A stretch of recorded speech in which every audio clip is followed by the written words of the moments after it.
दुखेला थोड़ा।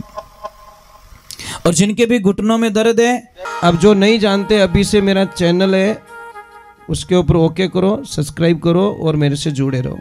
बहुत सारी बातें ऐसी बताई है मैंने जो आप कल्पना। पधारे हुए सभी संत महात्माओं की राधे राधे।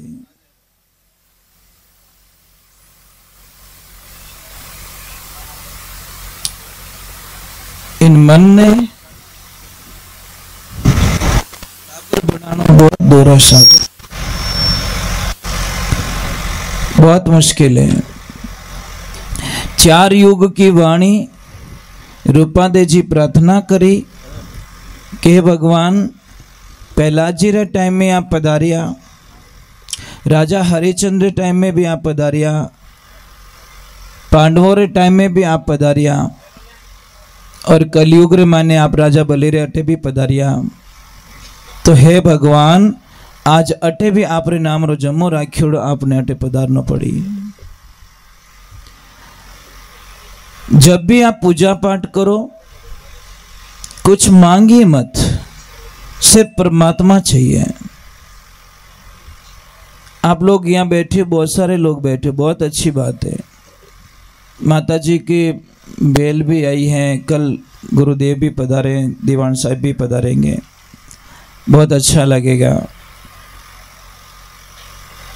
आप सब माता जी की पूजा करते हो, बहुत अच्छी बात है। आप सबको माता जी की आरती आती है, माता की। अब आती किसको किसको, वो ऊपर हाथ करे सिर्फ, ठीक है। लगभग 40% लोगों ने ऊपर हाथ किया, 60% को नहीं आती। लाला रे बोल दे, मतलब पीछे पीछे ओ धक्को दियो, थोड़ा मैं ही धक्को दे दूं, परंतु अकेला नहीं बोल सकता। ये सबसे बड़ी प्रॉब्लम्स यहां शुरू होती है हमारी। हम एक तरफ माता जी की पूजा करते हैं, माता जी के नियमों का पालन नहीं करते, तो क्या मतलब महाराज? माता जी खुश कब होंगे, उनका आशीर्वाद कब मिलेगा? जब उनके बताए हुए नियमों का पालन करेंगे। कोई नगरी में कोई राजा अपना राजकाज संभाल दें, बड़े प्रेम से प्रजा का ध्यान रख रहे, कोई कमी नहीं, तो उनको पता चला कि नगरी में बाहर भूमि पे कोई महाराज जी पधारे, संत महात्मा पधारे, तो राजा को बहुत अच्छा लगा कि भाग बोला संत महात्मा पधारे। तो महाराज जी को आना है नगरी में, परंतु आए कैसे? तो राजकुमार को भेजा कि जाओ बेटा महाराज जी को प्रणाम करना और महाराज जी को हाथ जोड़ना कि हमारी नगरी में प्रवेश करो। और जैसे ही गया, दंडवत प्रणाम किया, और प्रणाम करने के बाद में बोला गुरुदेव मेरी नगरी में आपको प्रवेश करना है। तो गुरुदेव ने बोला चलूंगा, कोई बात नहीं, मैं चलूंगा, परंतु मेरी एक शर्त है, ये मेरा घोड़ा है, लेके जाओ, घूम के आओ, जो भी दृश्य देखो वापस आके मुझे बताओ। तो उसने ठीक है, अगर बता दिया और सही उत्तर दे दिया तो ठीक है, नहीं तो मैं तुम्हें पत्थर का बना दूंगा।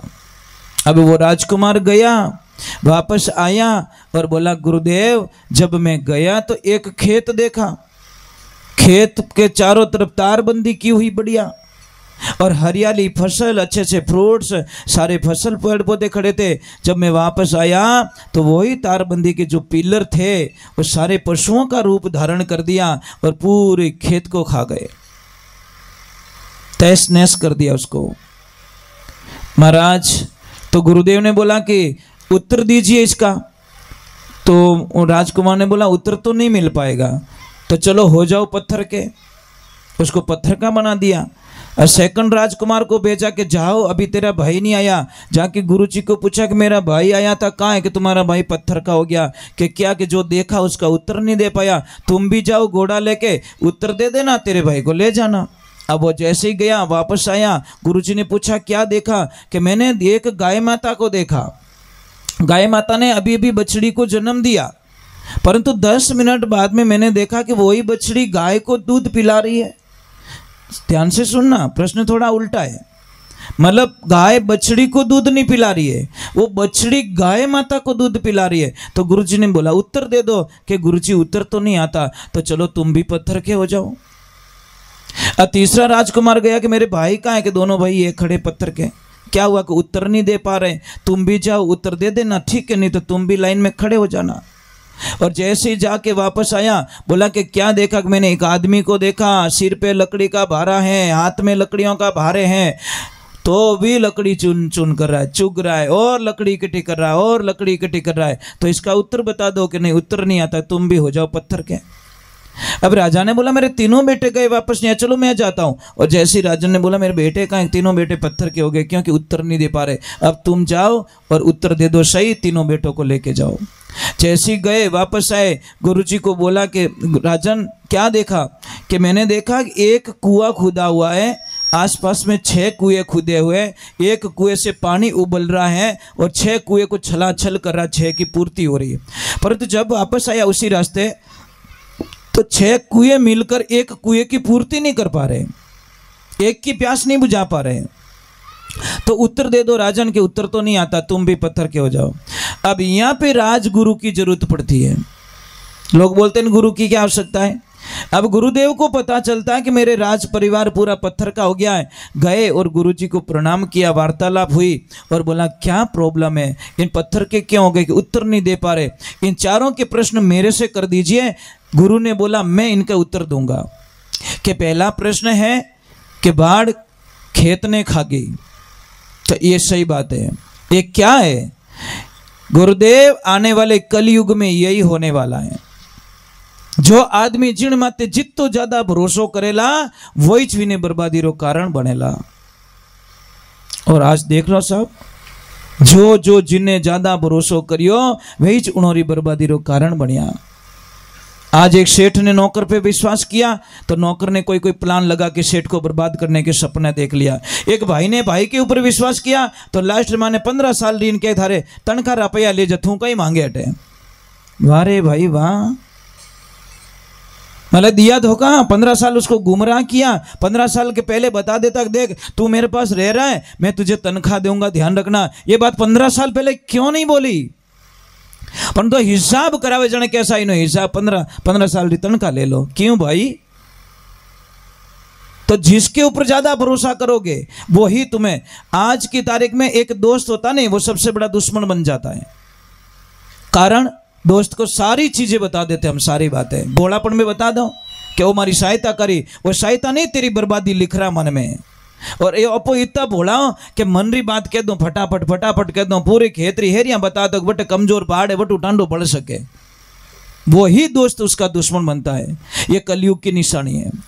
तीसरे नंबर का प्रश्न किया कि एक आदमी के हाथ में लकड़ियां हैं, फिर भी लकड़ी चुग रहा है, सिर पे लकड़ी का भारा है, फिर भी वो इकट्ठी कर रहा है। कि क्या है कि कलयुग रे माने आदमी कद्दीज इच्छा पूर्ति नहीं रेवेला, विने हमेशा धन कम पड़ेला, कामीज पड़ेला। अरबोपति कहेला कि मारे कम पड़े, और 300 रुपया मजूरी करने वालों वही कहेला कि मारे ही कम पड़े। पण कोई बंदो यूं नहीं कहेला, कोई माताजी रे दरबार जाने यूं नहीं कहेला हे माताजी मारे 4 दुकानों है, और दुकानों माते ग्राहक गणावे, थोड़ा कम कर दे माताजी, थारे हवा मंडी प्रसादी चढ़ा दूं, थोड़ा तो ग्राहक कम कर दे, मारी तो जीणो है, मारी सगा की ने तो टाइम देनो है, मारे समाज ने टाइम देनो, मारे टाबरों ने टाइम देनो, मैं भी जीना चाहता हूँ, मारे ग्राहक नहीं चाहिए, थोड़ी शांति तो, पर तो कम पड़े। कोई है अड़ा, कोई बैठा, कोई बिरला जो काले नारियल चढ़े हनुमान जी के मारे ग्राहक कम कर जो बाप जी, कोई नहीं कहेगा, कोई नहीं कहेगा महाराज। बस ये प्रॉब्लम है, सब रही कम पड़े महाराज जी। कोई चावल रो कट्टो पड़ियो ट्रक मुंह नीचो, चीड़ी कमेड़ी आई, आप रो पेट भरियो उड़ गई, गाय आई थोड़ा सा खाया, खा के बैठ गई एक तरफ, आदमी आयो बट पूरा कट्टो ही लेन 12.5 250 ग्राम मैंने काम बन जातो, पर 35 किलो कट्टो लेगो पूरो। महाराज भी ने कम पड़े दुजुकी नहीं बत्तो कदी रियोज को नहीं। ये कलयुग की निशानी है, मतलब कदी इच्छाओं पूर्ति नहीं रेवेला, कदी वो संतुष्ट रहने हेठो नहीं बेवेला। 90 साल की उम्र में क्या हमारे पाड़ोस में प्लॉट लेना जो बाकी रह गो। अरे भला आदमियों, हमें तो हुई जा मसणों में जाने तैयारी हुई, राम जी रो नाम लेवनो मौको मिले रियो बट नहीं लेवो। और चौथे नंबर की बात है, एक कुओं खुदियोड़ो 6 कुओं की पूर्ति करे, पर 6 कुआ मेल और 1 कुआ की प्यास नहीं बुझा सके। आ कलयुग री निशानी है महाराज। कलयुग रे माने ओइस रेवेला, ओइस रेवेला कलयुग रे माने के कलयुग में एक बाप रे 6 बेटा रेवेला, तो भी पितारी ताकत है, 6 ने मोटा कर दी, 6 ने पढ़ा दी, 6 ने पढ़ाई दी, पर 6 बेटों री औकात नहीं है जो बाप ने टेम माते रोटी रो टुकड़ो दे सके। ये कलयुग का बहुत कड़वा सत्य है। आप कितो ही कुछ कर जो, कितो ही कुछ कर जो, कितो ही कुछ कर जो, आप रो मोचो तो बारे ही ढलेला। और कहीं के बा आ लकड़ी थो कुत्ता रो ध्यान रखो, कुत्तो धोरो ध्यान रखे, तुझे मोर कने कोई ज्यादा औकात नहीं है। महाराज एक कड़वा सत्य है।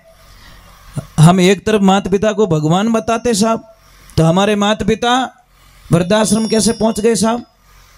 वृद्धाश्रम बनाने की जरूरत कहां पड़ गई? क्यों वृद्धाश्रम बनाते हो? क्यों वहां पहुंच जाते हैं माता पिता? कारण क्या है? क्योंकि खाली फॉर्मेलिटी के तौर पे हम माता पिता को भगवान मानते हैं, बूढ़े होते ही उनको बोझ मानने लग जाते हैं। पर माँ बाप ने औलाद को कभी बोझ नहीं माना साहब, औलाद ने माँ बाप को बोझ मान लिया। और चौथे नंबर की जो बात बताई थी, एक बछड़ी गाय को दूध पिला रही है। ये क्या है कि इस कलयुग में बेटियां माँ बाप री पूर्ति करेला। 80% बेटियां माँ बाप री पूर्ति करेला, माँ बाप ने पालेला। बेटों री तो औकात खत्म रह जाला, पण बेटियों माँ बाप रे प्रति जितो प्रेम राखेला वो बेटों नहीं रेवेला।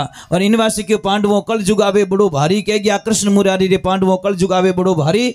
कलजुग कठिन पापरो पेरो नेम छुड़ेला नर नारी, कन्या रो दहेज लेवेला चौगणो डूब मरेला बेचारी पांडवों कल जुग आवेला बड़ो भारी। हे पांडवों कलयुग रे माने जाजम रे माते बेटियां बिकेला। ऐसा भयंकर आने वाला समय बेटियों का सौदा जाजम पे होगा, पर उन पंचों की ताकत नहीं है जो वो सौदे को कैंसिल करवा सके। ऐसे पंच नहीं मिलेंगे जो उन जाजम माते बैठन के दे भाई अट बेटी बिके, हम यहाँ बैठने वाले नहीं है। 12 मुँह 10 लाए अन होदो पक्को करा दी। अबे पंच धरती माते बोझ जीवड़ा वे एड़ा पंचोरो मुंडो देखियोड़ी खोटो जो उन्होंने आख्या ने हमी बेटियां बिक जावे और वे साक्षी बने, उन्होंने भगवान कद माफ करे। अरे उन्होंने मतलब कहीं रहे 10 पंच हेता बेटी रे बापो 1-1 लाख रुपयो ले अन विने मुंडो भर दे तक ले ए थारे पैया 10 लाख सीजे, पण मोआ जाजम माते बैठा जिते बेटी नहीं बिक सके। ये पंच की पहली प्रतिज्ञा होनी चाहिए महाराज। पण रातों रात बिके, 2 भाई लड़ीज गया रातों रात, एक ने कह तू है टोरी जे थोड़े कीड़ा पड़े थोड़े लड़ाउन आया भेड़ा बेवन आया था, कहनो फैसलो करो थे, किस बात का फैसला कर रहे हैं? तो एक बात का ध्यान रखना, मैं आपसे वंदन करता हूं कि शास्त्र कहता है अगर सच में माता जी की पूजा करते हो, सच में मां को मानते हो तो जिंदगी में प्राण त्याग देना, पर बेटी कभी मत बेचना महाराज। अगर जहां बेटियां बिक जाती है, चाहे यज्ञ करो, हवन करो, तीर्थ करो, धाम करो, पूजा करो, पाठ करो, उस घर से कोई लेन देना नहीं, क्योंकि उस घर का देवता देवी देवता कभी भी उस भोजन का, और पितर रूठ जाते महाराज। पितर ऋण से वो इतना बोझ में चला जाता है कि उसकी 7 पीढ़ी तक उसमें प्रॉब्लम ही प्रॉब्लम आती है, क्योंकि पितर कभी नहीं चाहते कि उनके परिवार में से कोई बेटी बिके। पर क्या करे, धड़ल्ले से बिक रही है महाराज। खाटा कितनी भूख लगी राम जाने, राम जाने। बेटियां बिक जाए पचे धर्म क्या गया नो धर्म साहब, किस बात को धर्म कहते हो आप? अरे जिन्हें बेटियां नहीं रेवती महाराज, धर्म री बेटी बनाए आंगणा में फेरा देवे, देवे कि नहीं देवे जिन्हें बेटी नहीं है? थोड़ा क्षमा करना, क्योंकि मेरा काम है सच बताना। जिएंगे तब तक सच बोल के जाएंगे साहब, झूठ बिल्कुल पसंद है नहीं। जिएंगे डंके की चोट पे जिएंगे, पर जहां बेटियां बिक जाती बात खत्म हो जाती है साहब। चाहे वो यज्ञ करे, जप करे, तप करे, हवन करे, गंगा में स्नान करे, कोई फायदा नहीं है। चलो एक बार जय बोल देते हैं, बोलिए श्री भगवान की। ये बेटियां बेचे जो मोर को कभी भजन नहीं करावे, बुलावे तो ही मना कर, अरे महाराज सोन महाराज नहीं बुलाना, होदो कैंसिल रह जाए, कटी लॉस करावे, घाटो करावे है कहना महाराज। महाराज साहब धापोला नहीं, आप नीतियों धापोला बस सिद्ध ही साहब। आप मन साफ रखो, माँ लक्ष्मी आप जन्म रहे जने कहीं कहो मारे घर में लक्ष्मी आई है। ईमानदारी कहो, कहो कि नहीं कहो?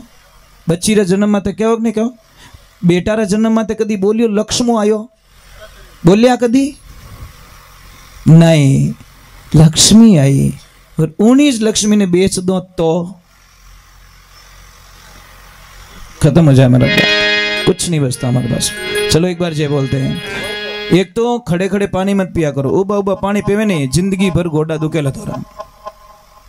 और जिनके भी घुटनों में दर्द है, आप कहीं पे इलाज ले रहे हो, कोई बात नहीं, मैं मना नहीं करूंगा, पर रोज इतना सा चूना, ये जो खाने वाला चूना था ना, तम्बाकू के साथ में खाते हैं, तम्बाकू के साथ में चाहे 10 किलो खा लेना, उससे कोई मतलब नहीं है, परंतु पानी के साथ में पीना स्टार्ट करो, आपके घुटनों का दर्द ठीक हो जाएगा। आप कल्पना भी नहीं कर सकते हैं। ट्यूब ले आओ, एक ट्यूब कम से कम 15-20 दिन चलेगी, और मुझे लग रहा है तीसरी ट्यूब में तो आपका गोडा दुखना ही बंद हो जाएगी। एक ध्यान रखें, परंतु खावे को नहीं महाराज ये चीज है। चूना तो बहुत अच्छी चीज है, ऑपरेशन मत करवाना। कोई कहे डॉक्टर साहब के थोड़े ढाकणियों घसीज गई है कि मरछो घसीजी, समझ में आई ना साहब। जब कुदरत से ठीक हो रहे हो तो आप क्यों ऑपरेशन करवा रहे हो? आपको कमजोर बना दिया जाएगा, आप अपाहिज हो जाओगे। इसीलिए कोशिश करो, जब तक आयुर्वेदिक साथ दे रहा तब तक कोशिश कर लो, लास्ट में देखा जाएगा। चलो एक बार जय बोलते हैं, बोलिए श्री भगवान की। चलो गुरु महाराज पधारे। शिष्य बड़े भावरे शास्त्री माने गुरु महाराज ने प्रार्थना करे कि हे गुरुदेव